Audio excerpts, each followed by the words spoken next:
Magandang araw po. Ako po si Father Eric Adeviso. Nandito po tayo sa programa nating Kamang Gagawa.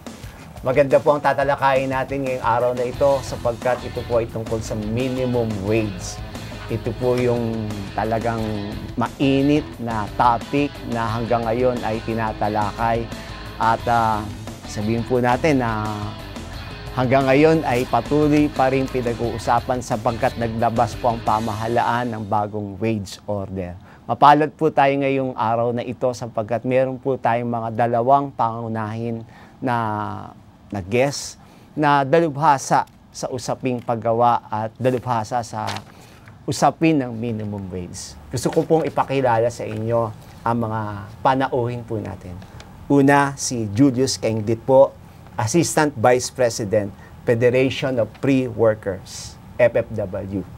Yung sa kaliwa ko po ay si Leody D. Guzman, ang Pangulo po ng Bukluran ng Manggagawang Pilipino, BMP. Magandang araw sa inyong dalawa. Magandang araw din. Magandang araw po, Padre. At ikinasasaya namin na kayo ay maging guest namin sa Kamang Gagawa. No? Pag-usapan natin tong topic na ito na minimum wage. Alam ko, mga dalubhasa na kayo dito no? Pero hanggang ngayon, pinag-uusapan pa rin, no? At yan pa rin yung pinaglalaban ng pangkaraniwang manggagawa. Pwede nyo bang ikwento sa akin, ano ba yung kasaysayan nitong minimum wage na ito, Leody? Ano ba? Mahabang panahon na ito na ipinilagay sa ating labor code dahil gusto ng gobyerno natin na magkaroon ng batayan o pantay na sahod na tatanggapin yung ating mga manggagawa na dapat ay sasapat dun sa kanilang pang-araw-araw na pangailangan sa pagkain, sa lahat-lahat. At ngayon, ang umabot na nga ito sa 446 ngayon. Dahil dun sa binabanggit nyong naging dagdag na 30 pesos, pero yung kalahati pala binigay. Dati ito ay nationwide, lagi, noon. Panahon pa yata nito nila Mitra, Congressman Mitra. Pero later on, noong 1989, ay ginawa itong, ang minimum wage ay per region. Per region. Sa madaling salita, Leody, kung halimbawa ako'y nakatira sa Cavite, iba yung minimum wage. Iba. Kahit nasa Cainta ka lang. At Metro Manila, magkaiba yung tatanggaping sahod. May malaking diferensya na kaagad. Bagamat may halos, kung doon ka bibili sa isang department store dyan sa may Cainta, halos pareho lang ang presyo. Pareho ang presyo. Pero malaki ang diferensya sa sahod. At yan nagsimula noong 1989 after na ma-approve yung Herrera Law. Ayan. Kaya naging regionalize yung sahod. Nag-iba't iba mula doon sa dating pantay-pantayan sa buong Pilipinas. Julius, sa tingin mo ba itong minimum wage natin na ito, sinasabi ni Leody na hindi pare-pareho, nakakatulong ba ito sa pangkaraniwang Pilipinong manggagawa? Yung talagang ni-regionalize yung minimum wage. Una po, Padre, salamat po sa pagtawag sa akin bilang dalubhasa. Pero sa totoo po ay ako'y patuloy pang nag-aaral. So, maganda po yung inyong tanong sapagkat pupuntahan po natin tuloy ang kasaysayan kung bakit kinakailangan magtayo ng mga tinatawag na regional tripartite wages and productivity boards na sa pinaikling tawag ay wage board. Kaya po ito isinagawa ng pamahalaan noon, kaya ito isinabatas sa layuning gusto nilang magkaroon ng dagdag na investors, lalo na mula sa ibang bansa. At sa kanilang pananaw, kapag pinalawak mo ang mga industriya sa labas ng Maynila, mas maraming mabibigyan ng trabaho. However, ang kanila pong sinasabi, makapang-aakit ka lamang ng mga bagong investors kung bababaan mo ang pasahod sa mga manggagawa. At ito po mismo ang dahilan kung bakit sa halip na meron tayong national minimum wage, nagkaroon po ng iba't ibang mga wage rates sa mga probinsya, sadyang pinababa upang makaakit ng mga tinatawag na foreign investors. So sa madaling salita, kung merong mga investors na dadating dito sa Pilipinas at napunta sa Cavite, napunta sa kung saan Batangas, may trabaho nga pero mababa yung sahod. Totoo yun. At yun ang tama yung sinabi ni Julius na gusto ng gobyernong scattered yung industriya, ang mga pabrika, mga kumpanya na hindi na lamang nakakonsentrate sa Metro Manila, kundi encourage sila na pumunta sa probinsya. Pero yun nga yung problema ngayon. Parang ang tinamaan dito sa ganitong programa ay yung mga manggagawa. Parang binargain yung dapat sahurin ng mga manggagawa na fix yan dahil sa presyo ng bilihin, hindi naman nagkakalayo sa probinsya at saka sa Metro Manila, pero binababa yung sahod ng mga manggagawa. Ito'y isang patakarang nagbigay ng pabor doon sa mga negosyante. Sa kapitalista. Pero ang na-deprive naman sa kabilang banda ay yung sahod na dapat tanggapin ng mga manggagawa natin na kailangan dahil sa napakataas. Kasi hindi mapigil naman yung pagtaas ng presyo ng bilihin. Control yung sahod ng mga manggagawa, pero yung presyo ng bilihin ay liberalized o hindi control, kaya hindi balanse. Sa madaling salita, hindi nagtutugma. Hindi nagtutugma. Kung halimbawa yung sa bibiling kong bayong, doon ilalamang kong pagkain dun sa bayong, hindi nagtutugma dun sa aking sahod. Tama kayo. Malayong malayo. Ngayon nga, sa minimum wage natin na 446, malayo yan dun sa halaga na dapat tanggapin o bilhin ng mga manggagawa na halos 1,000 na para matugunan yung kanyang pang-araw-araw na pangailangan. Kaya control yung sahod, pero yung presyo ng bilihin ay hindi control. Kaya lugi yung ating mga workers. Sa simpleng salita po let's take the case of malls, no? Naglipa na po ang mga malls dito. Samantalang ang sahod ay iba-iba, ang mga presyo ng mga bilihin sa malls ay pare-pareho nationwide. So dun lang po ay luging-lugi na ang manggagawa sa ganitong kalakaran. Meron ako nung gustong itanong, Julius, may advantage ba itong Regional Wage Board? At ano yung advantage, ano yung disadvantage? Kung may nakikita kayong dalawa, ano yung advantage? Well, ang nakikita ko pong advantage kung meron man ay nakatuon lamang sa mga nagnenegosyo, sa mga kapitalista. No? Bakit? Katulad po halimbawa ng mga ibang negosyo na dating nakabase dito sa Maynila, mataas ang kanilang cost of production dito, kaya sila lumipat sa probinsya. No? So, nakamura po sila ng malaki sa kanilang pagpapasahod. No? Kaya po yung nakikita namin pinakamalaking bentahe na meron sila. Pero, may bentahe ba sa manggagawa? Wala po akong nakikitang bentahe para sa mga manggagawa. Parang kuha yan parang ang purpose talaga, objective na wage rationalization. Sa halos 20 taon na, hindi na rationalize. Problema pa rin ng mga manggagawa yung sahod. At kaya nga, kahit na naibigay na yung dagdag na sahod na 30 pesos, ngayon ay pinag-uusapan pa rin, mainit pa rin, dahil nga kulang na kulang. Hindi na tugunan nung batas na yon yung tamang sahod na dapat ay tanggapin ng mga manggagawa. Bagkos, naka-deprive o nalugi yung ating workers, at sa kabilang banda, talaga namang tuwang-tuwa yung mga kapitalista dahil pabor sa kanila yun Dagdag ko lang po, Father. Kung babalikan natin yung desisyon na 30 pesos, ito po'y para sa Kamaynilaan lamang.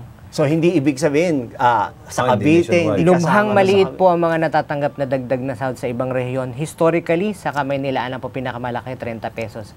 May mga rehiyon na 5 piso, 2 piso lamang ang nadadagdag sa sahod. So, kung sa salitang, sa linggo ng kalye at sa palengke, pwedeng sabihin natin, binabarat ito. Ayan, exactly. Sa kayo, Padre, dyan. Parang, ang tawag nga namin ng mga manggagawa doon huwag lang di masabing di nagbigay.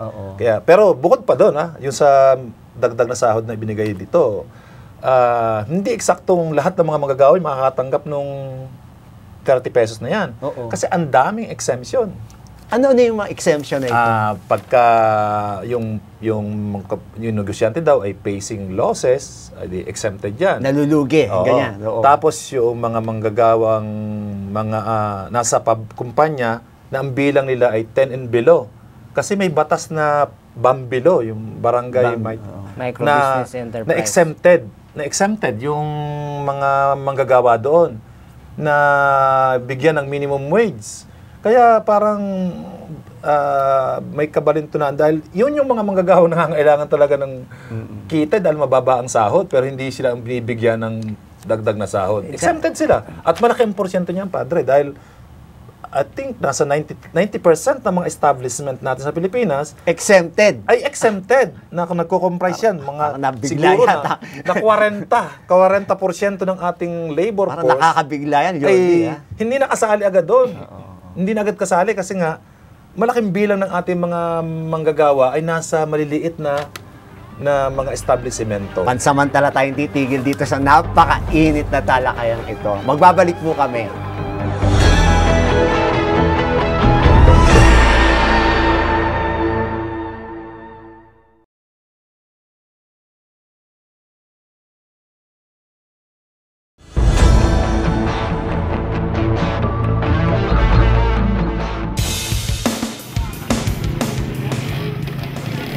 Gusto ko magtanong sa amo ko kung bakit kulang ang sweldo ko. Kaya lang, baka tanggalin ako. Ano kaya ang pwede kong gawin? Magandang araw po. Nagbabalik po tayo dito sa ating programang Kamang Gagawa. Nabitin po tayo kanina dahil sa talakayang minimum wage. No? Pinag-usapan po natin exemption sa minimum wage. Pero bago po natin sagutin yung mga tanong ng ating mga kababayan, babalik po tayo dun sa talakayang exemption. No? Julius, baka pwede mong ipaliwanag ulit yung exemption. Medyo naguluhan ako. Babalikan ko muna yung pangalan ng batas na nagtakda ng Regional Wage Boards. Kung tawagin ito ay yung Wage Rationalization Act. Ang nakakatawa dito, sa halip na i-rationalize niya yung wages, lalo niyang pinagulo. Dahil ang parang nalito. Yes, no? Ang assumption po kasi natin, kung may Regional Wage Boards, meron ka ng iisang minimum wage sa bawat rehiyon. Pero sa totoo po ay daan-daan po ang tinatawag na tipo ng minimum wage na meron. Sa buong Pilipinas? Opo. Bakit? No? Kasi dapat po ang general classification lang sana nung una ay wages for agricultural and non-agricultural workers. No? However, especially in regions na meron pong tinatawag na special economic zones, nagkaroon po ng mga karagdagang tipo ng mga sahod. So in itself, ito na po yung nagdidikta ng ilang mga exemptions, no? Dahil kahit meron kang dineklara na supposedly common na halaga, may mga specific types of jobs or occupations na pag nasa loob ng na special economic zones ay iba-iba ang mga rates, no? Maliban po doon, of course, meron po tayong mga tipo ng mga gagawa na kung tawagan ay pakyaw. No, hindi po yung boksingerong si Manny, ano? Boksingero, dahil napakayaman niya na, di ba? Opo, pero yung pakyawan ba, yung tipong define yung trabaho ang gagawin mo, diba? Isang bahay. So, mag-usap na lang kayo sa isang presyo, bahala ka na kung kailan mo ito matatapos, no? So, ito pong pakyaw, technically, hindi rin siya sakop nitong minimum wage na ito, dahil ang kasunduan naman kung for a fixed period of time, kailan mo matatapos yung trabahong dapat mong gagawin. Isa pa pong tampok na exception sa regional wage boards, no, at tinatakda po ito sa batas ay ang mga domestic workers. No? Sa mga wage orders po na tinatawag na nilalabas ng mga wage boards, explicitly sinasabi hindi saklaw nito ang domestic workers. At yun po, ang dagdag na lang din siguro doon yung dalawang mahalagang bagay na nabanggit ni Lodi kanina. Una, companies can apply for exemptions. Una, they could declare na sila'y nalulugi. Kaugnay nun, pwede nilang deklarang sila'y malulugi. So, malulugi pala. Kahit imminent pala yung pagkakalugi mo, pwede mong i-claim yon. At kung merong, halimbawa, may financial crisis sa Asia o sa buong daigdig, kahit di ka direktang apektado, pwede mo rin gamitin yon. Kung ang iyong lugar ay tinamaan ng isang trahedya, sabihin natin, nagkaroon ng baha, nagkaroon ng lindol, at nawasak ang ilang mga gusali sa loob ng munisipyo, pwede rin itong gamitin for the exemptions. And of course, yung tinatawag na barangay micro-business enterprises, no, yung mga tipo po ng negosyo na less than 3 million ang kapital, at ang rehistrong ginawa niya ay sa loob ng barangay, sila po inherently ay meron ng exemptions. Tapos yung sinasabi natin kanina na 8 lang, 7, di ba? 7 lang yung manggagawa. Less than 10. Yun. Less than 10.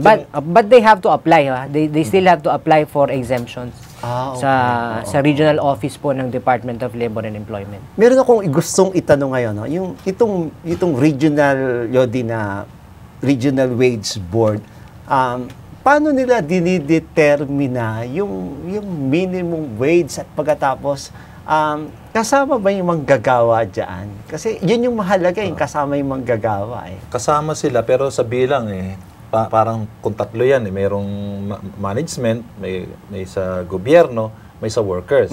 Kaya pag nag-join yung dalawa, na usually yan ang nangyayari, talo na yung manggagawa. Sila yung nagpipix niyan. Tapos ang kailang marami, may 10 silang criteria para pagbatayan ng pagtatakda ng minimum wage. Yung program para sa development, yung economic situation, yung needs ng workers, marami. Pero lahat halos yan, based sa karanasan namin, nagbo-boil down lang yan dun sa capacity to pay. Yung pang-8 yata, yung pang-8 sa criteria, yung basis. Yung capacity to pay ng management. Doon lang halos ito lang ang aming kaya Parang ganon. Nang hindi naman tinatanong, ano ang capacity to buy nung manggagawa? Nung mga manggagawa. Oo. Kaya doon lagi talo yung mga yung workers natin na ang batayan lagi ay capacity to pay. Ang problema, wala namang kapitalista na nagsasabing siya nasa magandang kondisyon, lagi nalulugi, kaya ito lang ang aming capacity to pay. Even sila lusyutan, sila kuan, laging na may kapasidad, hindi naman nagbibigay ng sobra doon. Ano? Kaya pangit yung ganong batayan na pinagbabatayan ng pagbibigay ng minimum wage. Ang tingin namin, dapat yung kung ano yung living wage. Dapat kung ano yung sahod na makabubuhay, dapat ganyan ang minimum wage. So parang sa simbahan, naalala ko yung Laborem Exercense. Sabi ng ating nasirang Santo Papa, yung si Beato John Paul II, sabi niya gano'n, kailangan mabuhay yung isang manggagawa sa isang family living wage. Ngayon, pasukin natin to. Ano ba para sa inyo yung living wage para sa mga Pilipino? Hindi na kami magsasabi ko sa punto de vista ng mga manggagawa, kundi sa punto de vista ng gobyerno.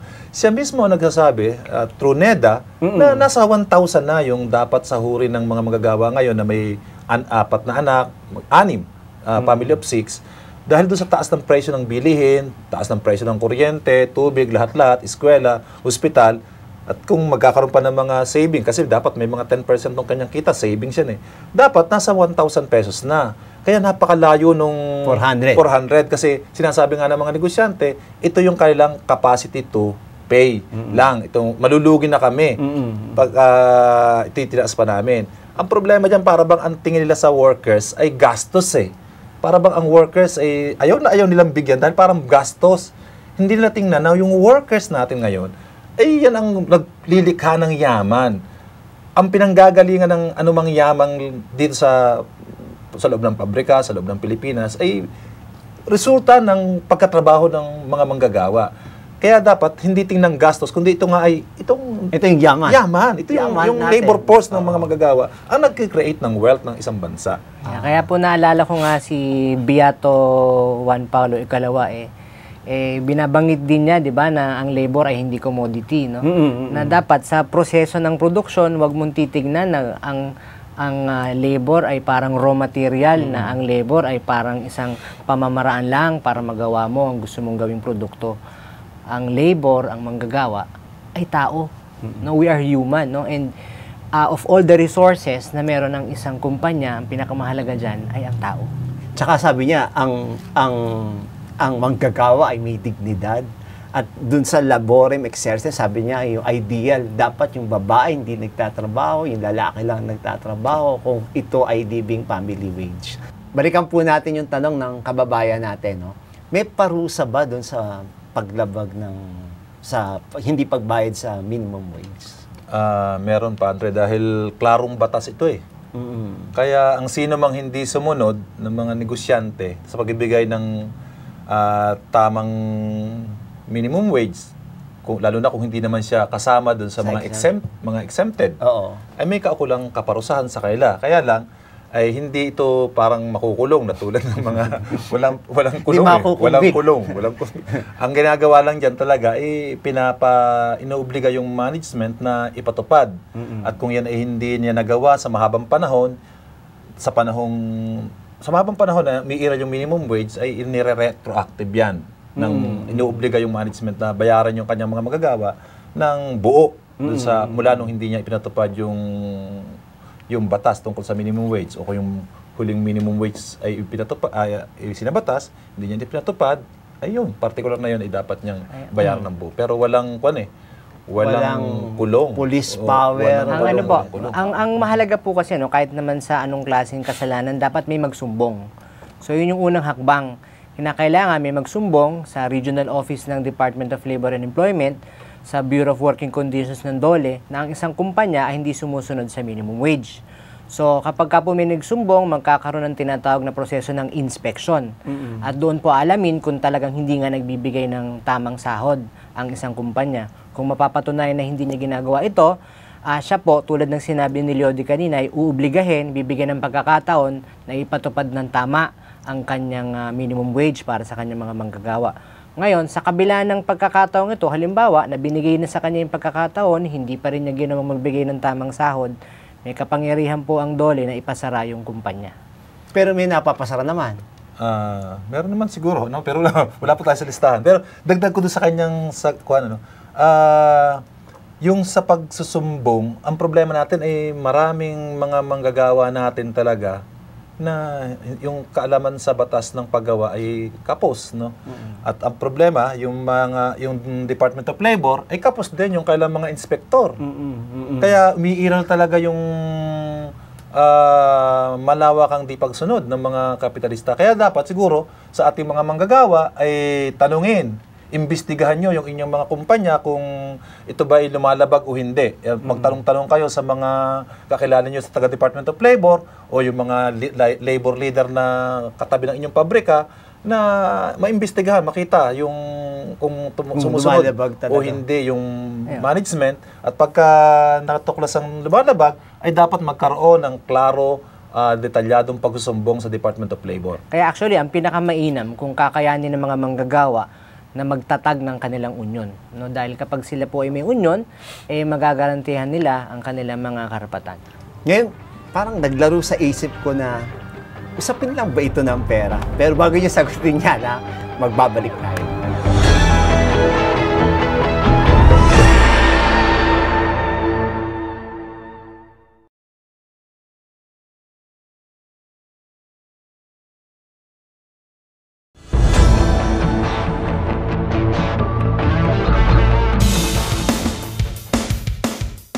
Magandang araw po ulit. Nagbabalik tayo sa ating programang Kamang Gagawa. Meron po tayong nabitin na tanong. Ang tanong po natin, usapin lang ba ito ng pera, Julius at Lodi? Pakisagot naman. Padre, practically, gano'n na nga, usapin ng pera dahil ang ating pamahalaan ay nagtakda ng eksaktong halaga ng minimum wage sa dapat sahurin ng mga manggagawa. Kaya, pag ito'y hindi pinatupad ng management, may violation siyang haharapin doon. Merong pagkaparusahan siyang haharapin doon. Kaya tama kayo, ito'y mas usapin lang ng pera. Para pong by default kasi ang usapin natin ay sahod. So sahod, minimum wage basically ay pera. So paano natin mapapanagot ang mga employer na hindi nagbibigay ng tamang pasahod, sila'y pilitin na magbigay ng tamang pasahod sa kanilang mga manggagawa. No, however, ang ating pong limitasyon sa ngayon kung ano yung pinoprovide ng batas, no. So, ang maximum na pwede niyang gawin ay una, tulungan ang mga employer, quote-unquote, tulungan ang mga employer na magbigay ng tamang pasahod sa kanyang manggagawa. Pero yung pong usapin ng karampatang parusa ay hindi po talaga nasasagot pa ng batas, no. Dahil kung sabihin natin after the first offense, the warning, ay hindi pa rin niya ibinigay ang minimum wage, ang kasunod na talaga niyan ay pagsasara ng kanyang enterprise, pagsasara ng kanyang negosyo. So, doon po naglalaro siguro yung isipan ng gobyerno. So, as of now, what the law provides is talagang pera-pera lang. Dahil lang extremes, under extreme circumstances, tsaka lang po mapapasara ang isang pagawaan. Sa inyong karanasan, meron bang, bilang mga manggagawa, meron bang napasara na mga establishment o kumpanya dahil hindi sila nagpasahod ng tamang pasahod? Parang wala pa akong natatandaan na ipinasara. sa usaping ibang bagay, ano. Pero dito sa Minimum wage. parang wala akong recall na kumpanya na naipasara dahil sa di pagsunod. Kasi kaya naman talaga ng management na sumunod. Kasi maliit ang halaga ng sahod na kung kukwentahin ang sa buong gastos ng mga negosyante. Hindi siya yung kumakain ng malaking gastos ng kumpanya. Mas malaki pa nga ang gastos nila sa kuryente. At ang totoong dahilan, hindi workers hindi yung sahod ng workers ang nagpapahirap sa isang kumpanya. Ang nagpapahirap sa isang kumpanya ay yung kapwa rin niya, mga negosyante na nagbebenta sa kanya ng mahal na halaga ng kanyang pangangailangan. Tools, tubig, kuryente, raw materials, na binibentahan siya ng kanyang kapwa kapitalista, hindi yung manggagawa. Kung meron man siyang dapat sisihin, ito yung kapwa niya kapitalista nagsasamantala sa kanya. hindi parang napakainit mo na, Kalyodi. Tsaka sa totoo lang po, no, kung ang isang empresa, ang isang enterprise ay talaga namang nalulugi, siya ay unang-unang magpapasara ng kanyang sariling pagawaan, no? Kasi kung talagang hindi kumikita, what's the use na siya ay magpapatuloy pa, no, sa kanyang operasyon. So, hindi totoo yun na hindi niya kayang ibigay yung tamang sahod para sa kanyang mga manggagawa. Wala lang siyang kagustuhan na ibahagi yung nararapat talaga sa kanyang mga manggagawa. So, dagdag ko, Padre. Kung yung isang kumpanya talaga ay walang kapasidad na magbigay ng tamang sahod sa mga manggagawa, huwag na siya magpatuloy magnegosyo na mabubuhay lang pala siya dahil yung dapat sa workers na ibigay, yung dapat ibigay sa mga manggagawa ay hindi niya ibibigay at gagawin niyang kita para mabuhay. Mali, di ba? Dapat kung wala siyang kapasidad na huwag na siya magnegosyo, na magbigay ng tama sa sahod, ng sahod ng mga manggagawa, huwag naman siya manatiling buhay dahil yung para sa mga manggagawa ay kinukuha niya. Hindi niya binibigay at ginagawa niyang tubo. Parang mali. Pang-aalipin yan, pang-aalipin. Parang naisip ko, itama niyo ko, no? Naisip ko, walang napaparusahang mga management, kapitalista, pero maraming namamatay na manggagawa sa gutom, maraming nakukulong ng manggagawa, maraming nawawalang manggagawa. Pakisagot nyo nga yan. Tama ba yun? Tama yun, Padre, dahil realidad yan realidad. Dahil yung ating batas talagang mas nasa proteksyon ng mga negosyo nasa proteksyon ng mga kapitalista dahil yung ating gobyerno, yung ating mga nasa opisyal ng pamahalaan, o yung program mismo ng ating pamahalaan mula noon hanggang ngayon sa kay Pangulong Noynoy Aquino, naka-framework na paunlarin ang negosyo dahil ang pag-unlad ng negosyo ay uunlad din daw ang mga manggagawa, magkakatrabaho daw. Pero hindi totoo. Hindi totoo na pag umunlad ang kumpanya, ay uunlad ang mga manggagawa. Marami ng kumpanya ang nag-unladan. Sila Luciutan, sila Henry C. nag-unladan. Pero kung kailan umunlad, saka naman naging mapagsamantala sa mga manggagawa. Noon, si Luciutan, nung hindi pa siya bilyonaryo, nagbibigay ng tamang sahod, kumikilala sa union. Ngayong maging bilyonaryo na, tinatanggal yung mga regular na mga manggagawa, ginagawang kontraktual. Kaya hindi totoo na pag umunlad ang kumpanya, pag umunlad ang negosyo, kapag umunlad ang mga kapitalista, ay uunlad ang mga manggagawa. Malayo na ang inaabot ng mga kapitalista, pero yung mga manggagawa, mas humirap ang buhay. Sa ilalim pa rin. Dagdag ko lang din po, Padre, hindi po sahod lang ang kailangan ng mga manggagawa. Dahil kung sahod lang talaga ang kailangan manggagawa, siguro wala na rin reklamo yung mga call center agents natin na kung kukumpara sa ibang mga trabaho, ay tumatanggap ng mas malaking sahod. So ano po ibig ko sabihin? Nandyan din yung usapin ng kondisyon sa paggawa. Dapat makataong kondisyon sa paggawa, dapat ikaw ay ligtas sa iyong paggawa, dapat malusog yung environment sa loob ng iyong paggawa, at ultimo yung stress. Dapat walang stress sa loob ng paggawa, nang sa gayon ay habang ginagawa mo yung trabaho mo, you become productive, as a human being, meron ka ring fulfillment. No? So, babalik po ako sa sinabi nyo kanina, dignidad. At yung dignidad, hindi lang sa sahod na susukat. So, ang usapin pa rin dito yung dignidad, sapagkat yung dignidad ay binigay sa atin ng Diyos. Amen. Bago tayo magtapos, humingi ako ng mensahe sa inyong dalawa. Sa akin siguro yung hindi ko sasabihin ko sana naputol, pero tingin ko Padre, dapat yung pagtrato sa mga manggagawa ay hindi itratong parang tools, parang na gastos. Dapat tingnan sila'y tao, may dugo at laman, na dapat na may dignidad. Dapat diyan ang framework ng ating pag-ibigay ng sahod sa ating mga manggagawa. Dapat hindi dun sa framework na para bang siya ay kasangkapan at gastos. Tingin ko pagka ganun ang trato, matutugunan ng gobyernong ito, ng ating mga kapitalista, yung tamang pasahod, yung living wage ay mapag-uusapan at magagawa ng paraan. Mapagtutulungan ng kapitalista at ng gobyerno paano ipoprovide ito sa mga manggagawa. Hindi dun sa magkakasya na lamang yung kapitalista at gobyerno na payagang capacity to pay. Yung capacity to pay naman yun, naka-framework na ang laging sinasalang-alang ay yung tubo nila. Yung tubo na huwag mabawasan yung tubo.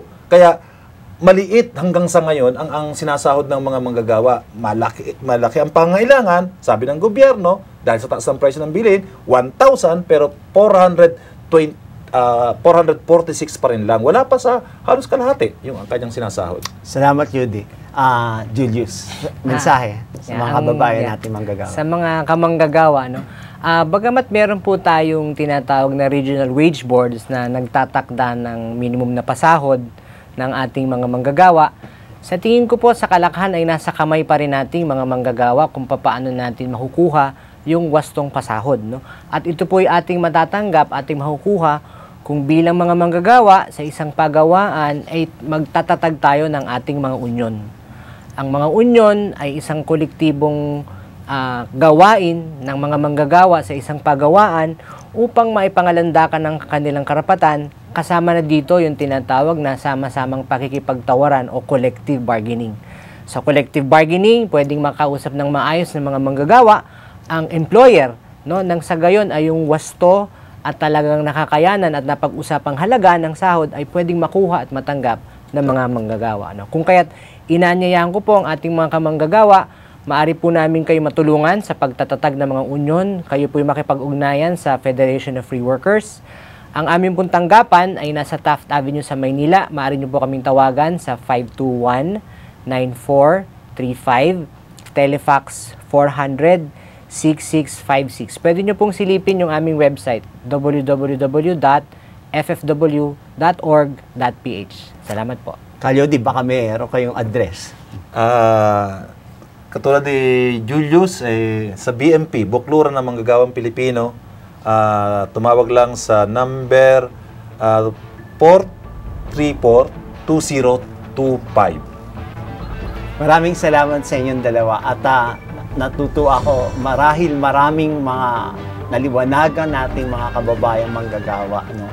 Sa bandang huli, kung susumahin natin lahat itong mga pinag-uusapan natin, hindi lang naman ito usapin ng pera usapin ito ng dignidad. At palagi ko sinasabi sa pagtuturo ko sa mga manggagawa, sa mga estudyante, no, yung dignidad, kapag tinapakan mo na yung dignidad ng manggagawa, tinapakan mo na yung mukha ng Diyos. Maraming salamat sa inyo, mga kapatid. Ako po si Father Eric Adubiso. Nagpapaalam po sa inyo, ang pakikipagkaisa sa manggagawa ay pakikiisa kay Kristo. Magandang araw po.